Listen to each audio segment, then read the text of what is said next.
Next game is the Rams and the Seahawks. The Rams pulled this one out 17-16. Geno Smith, 22 of 34, 233 yards, a touchdown. No interceptions. He also had a carry for -1. Just a guy, he's a streaming quarterback, someone you want to leave on the wire, play him.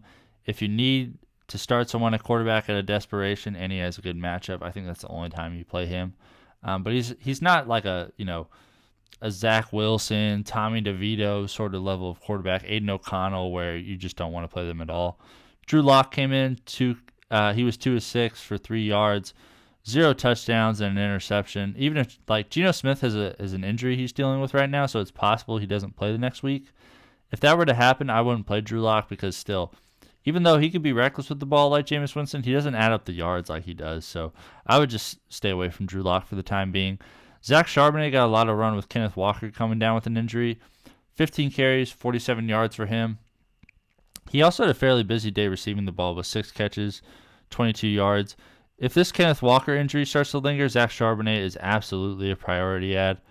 Walker, before he went out, 4 carries for 18 yards. DJ Dallas had a carry for 4, and Geno Smith just had the 1 carry for -1. DK Metcalf, 5 catches, 94 yards, and a touchdown. Really solid day from him. He gives us a nice floor every week. Play him as you normally would. There are worse options available, absolutely, than playing DK Metcalf in your lineup every week. Bordering on a lineup lock to me. Tyler Lockett, 5 catches, 51 yards on 7 targets. Someone you want to play with the matchups here, but still, another guy. He can get you a relatively high floor, relatively high ceiling. Worse options available than Tyler Lockett for sure. JSN, I think, is a drop as long as Lockett and Metcalf are available. 3 catches for 40 yards on 6 targets for him. Zach Charbonnet, like we mentioned earlier, led the team in catches with 6, but only the 22 yards. DJ Dallas had a catch for 10. Will Dissly had a catch for 9. Jake Bobo had a catch for 8. Noah Fant had a catch for 4. D. Eskridge did not haul in his only target. And Kenneth Walker just had the 1 catch for -2. For the Rams, Matthew Stafford was 17 of 31, 190 yards, a touchdown, and an interception. He also had 2 carries for 1 yard. Another guy, similar to Geno Smith, not necessarily someone you want to play every single week, more someone you want to stream with the matchup.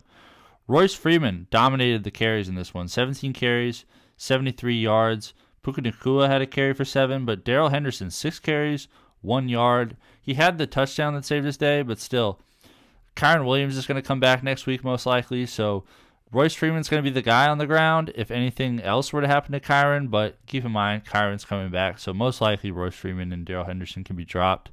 And Zach Evans also had a carry for 0 yards, so he's not a threat, even if something were to happen to Kyren. Puka Nacua got a busy day out of this. Cooper Kupp went down with an injury. Puka had 5 catches for 70 yards and a touchdown on 7 targets. Obviously, if Kupp is out, then we want to play him every single week without worrying about the matchup.